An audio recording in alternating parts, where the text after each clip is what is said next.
My friendship with Nick Rockefeller was one where we expressed ideas to each other and thoughts and philosophies, and he wanted me to become part of what they were doing, and for me to become a member of the CFR, and offered various business opportunities for me to get involved in, and for me to not take up the fight or the battle that I've been taking up in the past. You know, to drop that idea, because what was the point of my fighting for the people?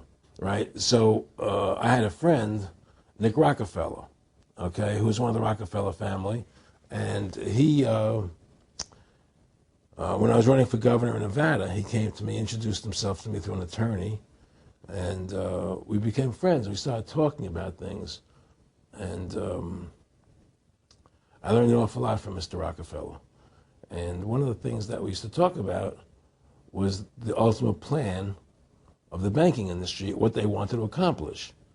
And the goals of the banking industry, not just the Federal Reserve System, but the private banks in Germany and England, all over Italy, all over the world, they all work together. They're all central banks, and they're all part of the Communist Manifesto.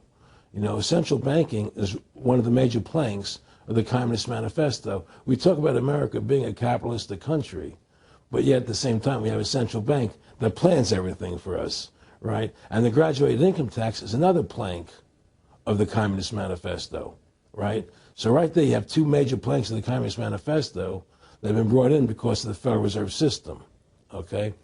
So the ultimate goal that these people have in mind is the goal to create a one-world government run by the banking industry, run by the bankers, and they're doing it in sections. The European currency, the euro, and the European Constitution is one part of it. Now they're trying to do it in America with the North American Union, right? And they want to create a new currency called the Amero, right? And the whole agenda is to create a one-world government where everybody has an RFID chip implanted in them. All money is to be in those chips, right? There'll be no more cash. And this is given me straight from Rockefeller himself. This is what they want to accomplish. And all money will be in your chips. And so instead of having cash, anytime you have money in your chip, they can take out whatever they want to take out whenever they want to. If they say you owe us this much money in taxes, they just deduct it out of your chip digitally. Total control. Total control. And if you're like me or you, and you're protesting what they're doing, they can just turn off your chip. And you have nothing. You can't buy food. You can't do anything. It's total control of the people. And that chip's connected to a database that has your purchasing records, what you do, what everything. you sell. Everything is in there, you know? And so they want a one-world government controlled by them, everybody being chipped, all your money in those chips, and they control the chips, and they control people, and you become a slave. I met Rockefeller through a female attorney I knew who called me up one day and said, one of the Rockefellers would like to meet you. I had made a video called Mad as Hell, and he'd seen the video and wanted to meet me and knew I was running for governor of Nevada. So sure, I'd love to meet him. And I met him, and I liked him, and he was a very, very smart man. And we used to talk and share ideas and thoughts. And he's the one who told me 11 months before 9/11 ever happened that there was going to be an event.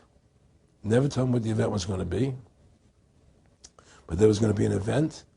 And out of that event, we were going to invade Afghanistan to run pipelines from the Caspian Sea.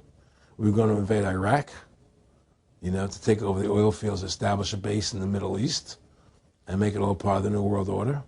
And we'd go after Chavez in Venezuela. And sure enough, later, 9/11 happened. And I remember he was telling me how how you're going to see soldiers looking in caves for people in Afghanistan and Pakistan and all these places. And there's going to be this war on terror, which is no real enemy. And the whole thing is a giant hoax, you know, but it's a way for the government to take over the American people. He told you it was going to be a hoax. Oh, yeah. Oh, yeah. There's no question. He says, there's going to be war on terror. And he's just laughing. There's no... Who are we fighting? I mean, why do you think 9/11 happened and then nothing's happened since then? Do you think that our security is so great here that these people who pulled off 9/11, who were able to, can't knock down another plane? Come on, it's ridiculous. 9/11 was done by people in our own government and our own banking system to perpetuate the fear of the American people into subordinating themselves to anything the government wants them to do. That's what it's about, and to create this endless war on terror. And that's why and that was the first lie. And the next lie was going into Iraq, an endless war on terror without any real enemy. That you can never define a winner. There's no one to beat, so it goes on and on forever. And they can do whatever they want. They scare the hell out of the American public. Look, this whole war on terror is a fraud. I used to say to him, what's the point of all this? You have all the money in the world you need. You have all the power you need. What's the point? You know, what's the end goal? And he said the end goal is to get everybody chipped, to control the whole society, to have the bankers, the elite people, you know, the bankers and some governor controlling the world. And I said, all the people in the Council on Foreign Relations believe this way you do? He said, no. You know, most of them believe they're doing the right thing.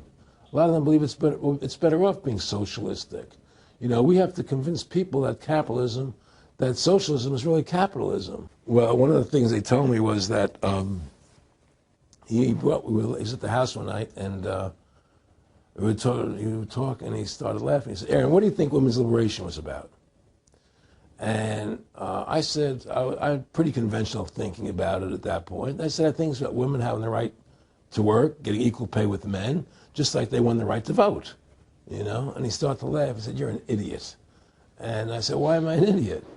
He said, let me tell you what that was about. We, the Rockefellers, funded that. We funded Women's Lib, you know? And we're the ones who got all over the newspapers and television, the Rockefeller Foundation. He says, and you want to know why? He says, there were two primary reasons. And they were, one reason was we couldn't tax half the population before Women's Lib. And the second reason was, now we get the kids in school at an early age. We can indoctrinate the kids how to think. It breaks up the family. The kids start looking at the state as the family, as the school, as the officials, as their family, not as the parents teaching them. And so those are the two primary reasons for Women's Lib, which I thought up to that point was a noble thing. You know, when I saw their intentions behind it, where they were coming from when they created it, the thought of it, I saw the evil behind what I thought was a noble adventure. And here we are years later after Aaron Russo points out that this is not a capitalist or free market country, but is really socialist. In fact, here's the cover of Newsweek. We are all socialists now. But this isn't the socialism the public thinks it is, where the government robs from the rich to give to the poor. Actually, it's always the big banks, the elites throughout history that fund socialism.